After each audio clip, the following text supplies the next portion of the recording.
She knew. She always knew. Her husband was acting strange. The late nights, the hushed phone calls, the look in his eyes, distant, different. She asked him once, straight out, "Is there someone else?" He denied it, swore it was all in her head. But deep down she didn't believe him, so she stopped asking and started watching. First it was his phone, then his emails, then the GPS trackers, small, hidden under his car, under her car. She bought them online. Same with the listening devices, and the lock-picking kit, and the wig, and the sunglasses, and the gun. Yes, she bought a gun. And while the world around her carried on, normal, unaware, she was slipping further into something dangerous. Obsession, heartbreak, rage. She waited. She studied their every move. She followed them from a distance, every text message, every visit, every lie, until one day she decided she'd seen enough. Then came the trench coat, the silence, and the final walk up the steps of another woman's home, with one thing on her mind. By the time her husband got there, it was already over, and what police discovered next would shock even the most seasoned investigators. Because this wasn't a crime of passion, it was planned, calculated, cold, a love triangle with a paper trail. This isn't just a murder story, it's a slow, spiraling descent into darkness, and the moment everything fell apart. Stay tuned. Today's story begins with a betrayal. A quiet, creeping betrayal that would eventually explode into something no one could have predicted. A wife, shattered by what she discovered, made a deadly choice. She murdered her husband's mistress, shot her point blank.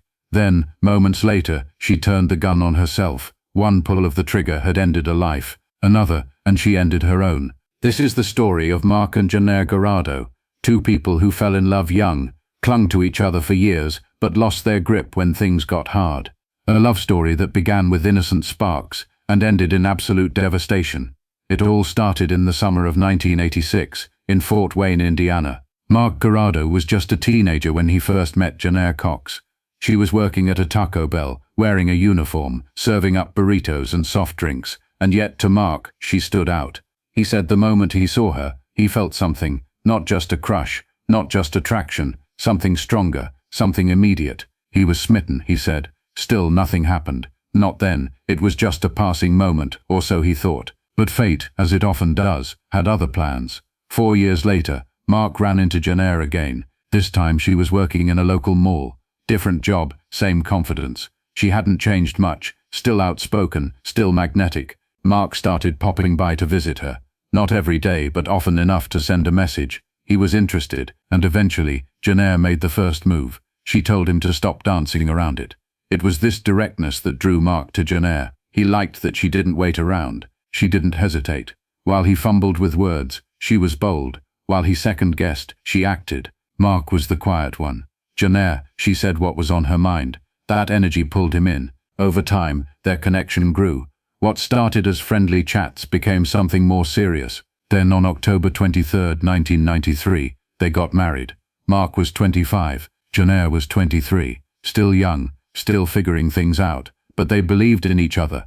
They wanted a future together. The early years weren't all sunshine. They had love, but they also had stress. Money was a problem, a quiet one at first, then louder. When bills piled up, tempers flared, and then came 2008, the financial crash that rocked households across the US. It hit them hard. They tried to adjust, tried to survive the new reality, and in 2011, they made another big decision. They moved to Greenville, South Carolina, a fresh start again. Both of them landed jobs in marketing. Things stabilized, at least for a while, but life doesn't always stay still. By 2017, things had shifted again.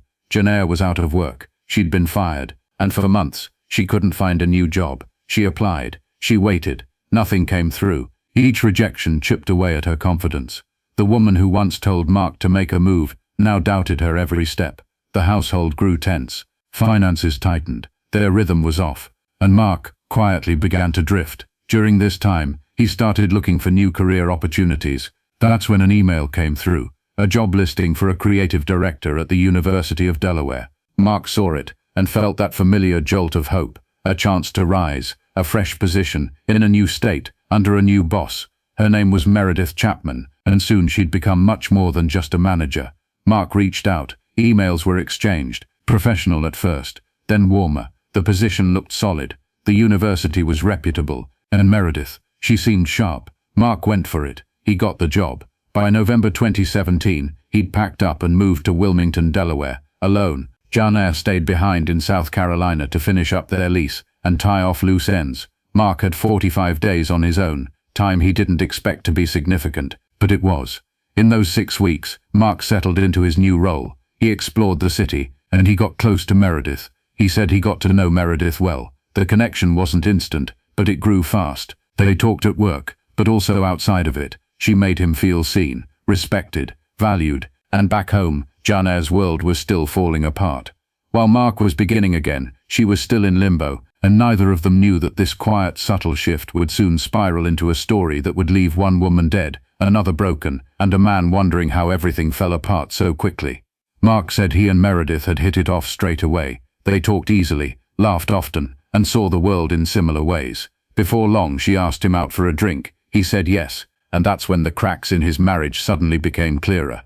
Mark admitted that being around Meredith made him realize what he was missing at home. She noticed him, praised him. She always told me I was good at my job, he said. He didn't hear that kind of thing from Janae. Not then. Possibly not ever. Meredith went further, he said. She told me I was a wonderful man. Those words stuck with him, because they were words his wife never said. Just 4 weeks after they first met, Mark said it happened. They kissed. He felt it. The pull, the electricity, the thrill. But the moment it ended, he felt hollow. He said he immediately felt awful, so he told Meredith it couldn't happen again. He reminded her that he was married, that he still cared about his wife. But those feelings didn't just disappear, because the truth was he also couldn't let Meredith go. He said she opened up to him, told him she was 9 years into a joyless marriage. It made them feel even more connected. By the time Janae arrived in Delaware, before she'd even unpacked her things, Mark and Meredith had already said it. They loved each other. December 2017, Janae joined her husband, but something was off. She could feel it. Mark was distant, cold and distracted. It didn't take long before she asked the question directly. Was there someone else? She didn't dance around it. She named Meredith straight away. Mark said he had mentioned Meredith plenty of times, but only in a professional context. At least that's what he told Janae. He denied everything, but Janae didn't stop digging. Mark said she kept asking, kept watching. She always seemed to know more than she should. She was piecing things together, and he didn't understand how. By February 2018, around Valentine's Day, she had proof. Mark said he finally admitted it. He'd been having an affair with his manager, Meredith. That's when Janae dropped her own bombshell. She admitted she'd hired a company to gain access to his phone. Through that, she read his messages, saw the photos, looked at his call records. Everything was out in the open now. They decided to try counseling. They booked sessions, but right before their second one, something strange happened. Mark said he was putting on his jacket. He felt something odd in the lining. It was bulky, like it was stuffed with something. For a second he thought maybe it was a store sensor left behind. He cut it open. Inside was a tiny device, a recorder. It was active. The light was blinking. It was recording him right there in that moment. That changed everything. Mark said that after that day, the relationship collapsed quickly. He told Janae he would be filing for divorce, but not right away. He had to wait until May, once he'd met Delaware's residency rules. Meanwhile, Meredith had taken a new job offer, a position at Villanova University, across the border in Pennsylvania. She moved to Radnor Township. She and her husband were getting divorced too. As Mark and Meredith continued their relationship, Janae sought help. She began working with a divorce coach, Sheila Brennan. Sheila said Janae was furious, full of resentment. She felt discarded, replaced, traded in for a younger woman. At one point, Mark said Janae threatened to throw herself out of a window. He was alarmed. He told her she needed to speak to a psychiatrist. He encouraged her to lean on her friends and family. Mark said she followed through. She got help, and for a while she seemed calmer, more resigned to the idea of divorce. Then came the list. Janae gave Mark a set of requests for the weeks before he moved out. Hikes, dinners, quality time. It didn't quite add up, but Mark went along with it. If that's what she needs to move on, he told himself, then so be it. Over those weeks, she had moments where she broke down in tears. But mostly, Mark said, she acted normal, calm, composed. What he didn't know was that she was hiding something. She was plotting. April 23, 2018. Mark and Janae had planned to meet for dinner. They were going to finalize the divorce terms. Mark arrived at the restaurant. He waited. Then his phone buzzed. A text from Janae. She said she was running late. A few minutes later, another message. She wasn't going to make it. Told him to go home.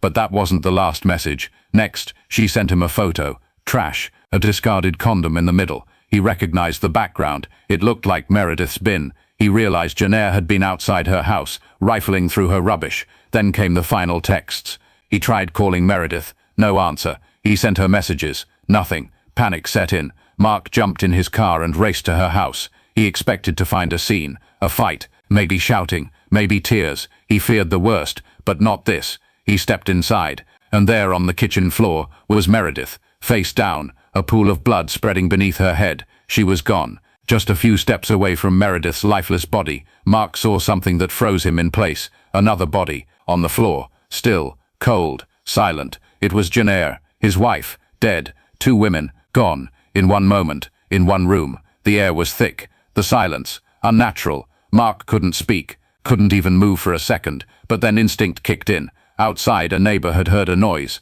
a disturbance, something that just didn't sound right. His name was Tim Mulvey. He stepped outside, curious at first, then concerned. He saw Mark standing on the porch, white as a sheet, eyes wide with shock. Mark didn't say much, just looked him in the eye and said, "Call 911. What came next gripped the entire region. Headlines hit every major outlet. Phones buzzed with news alerts. The community didn't know what to make of it. Villanova employee found dead in shocking murder-suicide. People in Radnor Township were shaken. This was the kind of story that didn't happen here. Not in this leafy, quiet corner of Pennsylvania. And Meredith Chapman, she wasn't just anyone. She was a public figure, smart, polished, ambitious. She had made a name for herself in Delaware politics, even running for state senate. She was respected, liked, a rising star. Now she was gone, murdered, and the most horrifying part, police believed it was all over a man. The other body they found was identified quickly. It was Jenner Gerardo, Mark's wife. She had tracked Meredith down, followed her,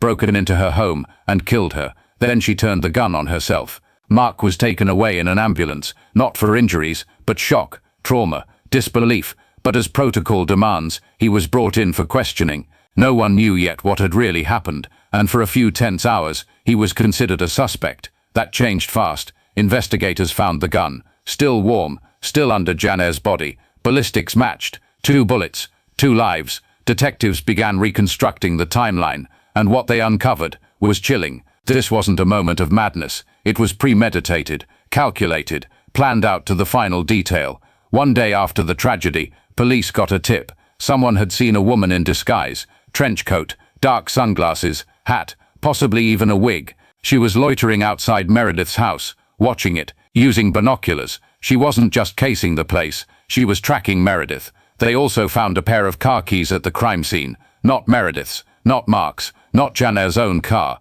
They belonged to a rented Cadillac, booked under Jenner's name. She wanted to stay invisible. No traces, no suspicions. But her secrets didn't end there. Mark, heartbroken and haunted, began to piece things together himself. He went through her accounts, her emails, her cloud backups, phone records, and he started to see what had really been happening behind the scenes. After he confessed the affair, just after Valentine's Day, something in Jenner changed. She didn't beg, she didn't scream, she planned. She opened a bank account in secret, signed up for credit cards she never told Mark about. She used them to buy surveillance gear, audio recorders, tiny ones, hidden mics. She bought a lock-picking kit, hacking software, DNA testing kits. She even bought multiple GPS trackers and installed them under both Mark's car and Meredith's. She was monitoring their every move. One mistake, and they were caught. But the final purchase, that was the most telling, a gun.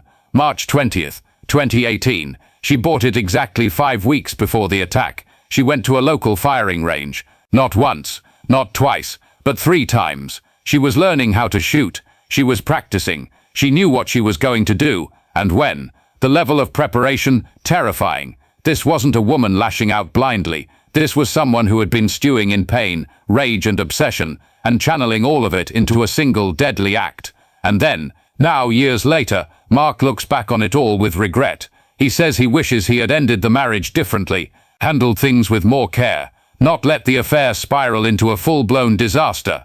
He's driven past Meredith's old house more than once. Each time it reminds him of what was lost, what he can't undo, what he can never forget. A love triangle turned fatal, a story soaked in heartbreak, jealousy, and quiet desperation. A wife who couldn't bear the pain of being replaced, So instead of walking away, she tried to take everything. Janaire was so heartbroken that she wanted to make her husband pay by snatching Meredith's life away from the both of them. And in the end, that's exactly what she did. Let me know your thoughts in the comments. I'm Grave Kisses, and I'll be back next time with more true crime.